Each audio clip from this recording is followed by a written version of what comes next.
Myra here and welcome back to another video. For today, we're gonna do another makeup transformation. And para sa video na to, I feel like doing like mala Dyosa na makeup. And when I think about that, naiisip ko yung medyo shining, shimmering, maraming glitter, something like that. Alam mo yun, medyo bronzy, goddess, golden, tints. Yun yung mga naiisip ko pag naiisip ko yung mala Dyosa na makeup. And that's what we're going to do today. Okay, so let's begin. I'm just gonna get my hair out of the way. Ayan, para walang magulo. Then, my handy chok-chok. And then, mag-spritz na tayo ng face mist. I will be using this Collagen face mist by Fresh Skin Lab. Nagawan ko na ito ng review if you haven't watched it yet. I'm gonna put the link up here and down in the description box. So, do check it out. Okay. 3 spritz lang. Malalaman nyo dun sa video bakit 3 spritz lang yung ginamit ko.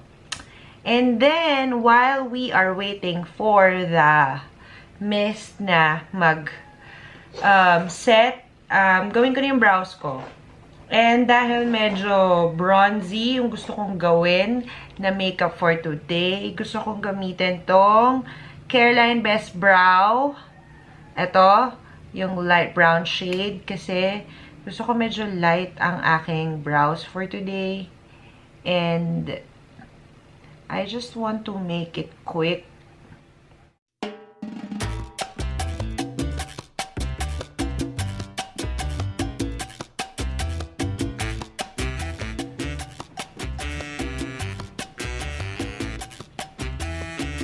I'm just gonna quickly do the other brow and then I will be back. Okay, I want to make my brows a little bit more lighter. I will be using this Crisp Brow Liner, itong lighter shade. And then, yan yung mascara lang yung gagamitin ko. And ilalagay ko siya sa aking brows. Okay, so na-set na yung mist sa aking face. Natuyo na siya. I'll be using my BLK All Day Matte Liquid Foundation in the shade Sand. Yun yung gagamitin ko for today. And I'm just gonna get 2 pumps of this product. And, okay, look what I did to my sponge. Itong sponge na to, medyo matagal na to sa akin. I'm supposed to throw it out already, but then, I just feel like gusto ko pa siyang bigyan ng konti pang pagkakataon. So, ang ginawa ko, hinati ko siya sa gitna. Yung gitnang part, malinis pa siya, at saka pino pa yung sponge niya sa loob, pero sa labas, as you can see, medyo madumi na siya. At saka, may butas na siya. So, hindi na siya magandang pang blend pag itong labas yung ginamit. But, apparently, may ibubuga pa yung loob niya. So, yun yung ginawa ko. So, andyan pa yung kalahati. Hindi ko pa nagagamit yung inner half ng sponge. But, so far, I can still use this sponge. Nakakapag-blend pa siya, oh, 'di ba? So, yun yung ginagawa ko ngayon. Well, may balak na rin naman akong palitan to.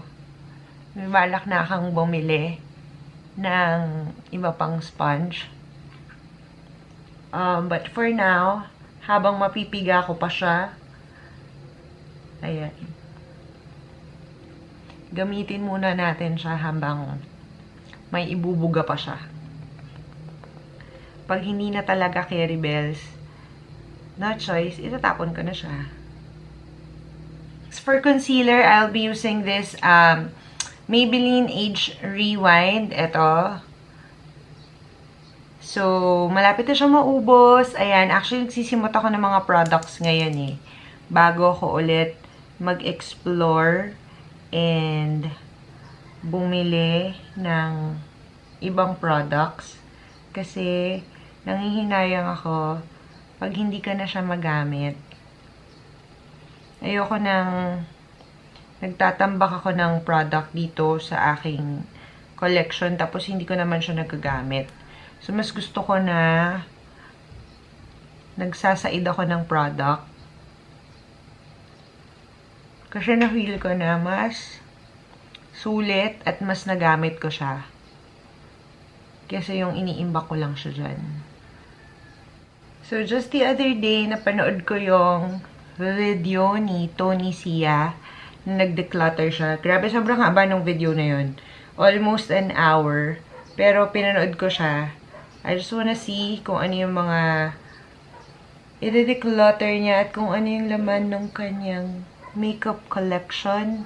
And sobrang nanghinayang ako kasi ang gaganda ng mga makeup niya at ang mamahal.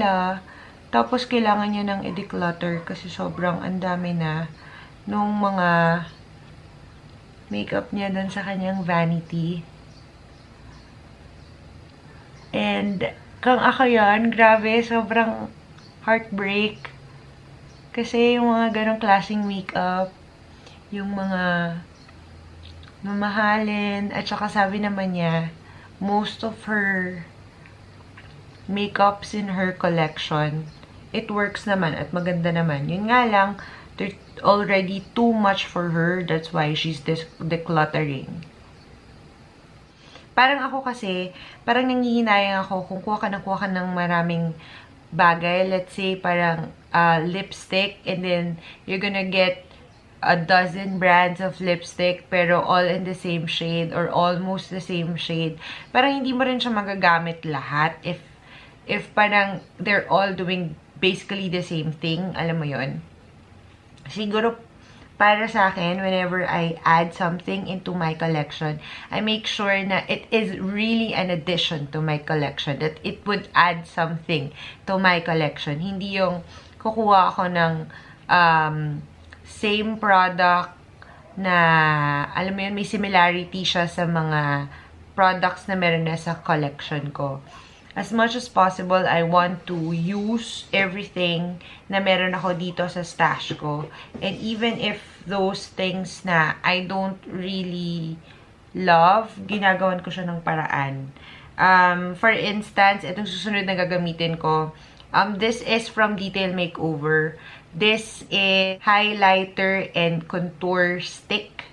This is not something that I would usually grab whenever I do contouring kasi yung contour nito is not a shade that I would prefer for contouring kasi this shade is quite warm.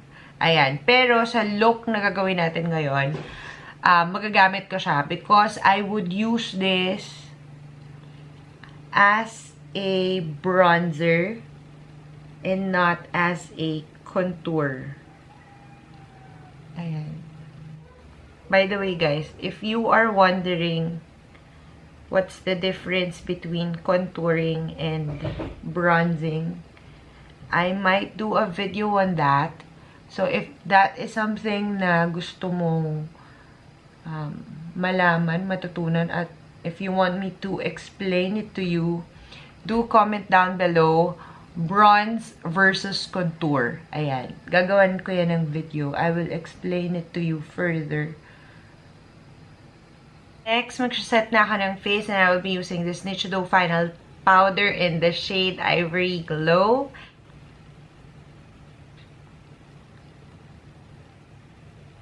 Okay, face is set na with powder. I'm gonna do my cheeks first before I do my eyes kasi I'm not really sure how I want to do my eyes today. For my cheeks, I'll be using Aura Blush in the shade Title, and I feel like this is a perfect shade for this look, and I'm just going to pull that on the side, going dito sa my hairline. Okay, I'm gonna do my nose first, and then medyo parang I'm all over the place right now. I keep jumping from one part of my face to another. Pero kasi, itong palette ito rin yung gagamitin ko later. So, unahin ko na yung nose. I'll be using this shade right here for my nose contour. So, kaya ilalagay ko na siya para hindi ko siya makalimutan. Diba? So, I will be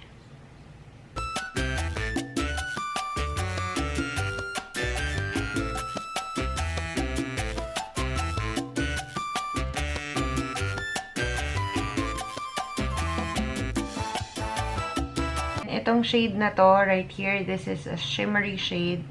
Yan yung gusto kong ilagay dito. Pero sa cheeks, mamaya iba ilalagay ko. Shimmery and glowy na siya. Ayan. Okay, punta na ako sa eyes. I'll be using, kasi gusto ko medyo reddish brown, yung magiging transition shade. Medyo warm yung pagka-brown nito, so this is what I'm going to use. I'm just gonna get a little, and then I'm going to tap here sa takip to diffuse the product para hindi siya concentrated lang sa isang area. And then, I'll be putting that on the crease area, just like so. Okay, so I did a couple of swatches here at the back of my hand. Ayan. So, meron akong iba't ibang shades na swatch dito. And I'm thinking, parang gusto ko tong medyo golden na shade right here. This is from the Impressed You palette by Beauty Glazed. Dito sa taas, yung gold. So, yun yung gagamitin ko. I'm just gonna use my fingers. So, ito siya. Parang yellow gold. And, yan yung ilalagay ko sa gitna. Okay, so naglagay ako ng concealer dito sa side na to. Kasi parang nakukulangan ako dun sa pop of gold dito sa side na to. So, let's try to do this again with the concealer. I just want it to pop. And I want it to stand out. So, hindi siya cut crease. It's just a rough patch of concealer. And, yeah. Mas brighter siya tingnan kesa dito. So, maglalagay lang ako ng concealer dito sa side na to. Yan, na-blend out ko na yung dalawang colors together. I'm going to bring that transition shade color down here sa aking lower lash line.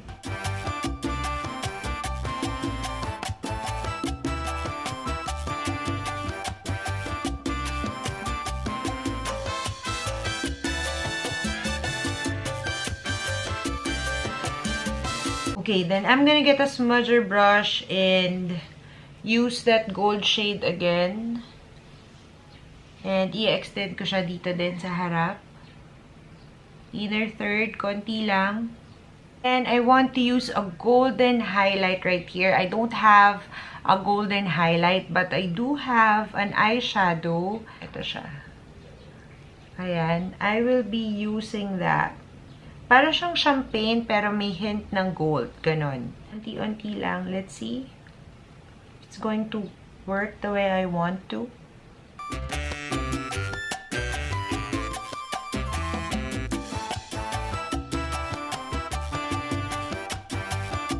Then, maglalagay lang ako ng liner. I'll be using this Careline Graph Ink Liner.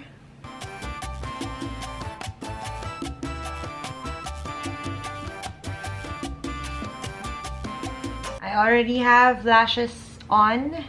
Ayan, nakapag-eyeliner and mascara na rin ako. Now, let's move on to the lips. I want to go nude. So, ang gagamitin ko is this EB Advanced Lip Define Matte Matic Lipstick in the shade Exposed Nude.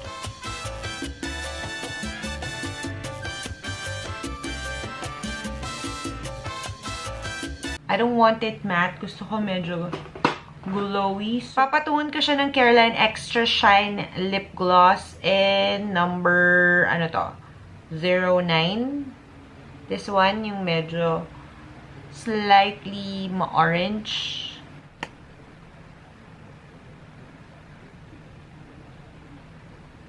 Yan. So, this will tie up that kind of coppery shade going on.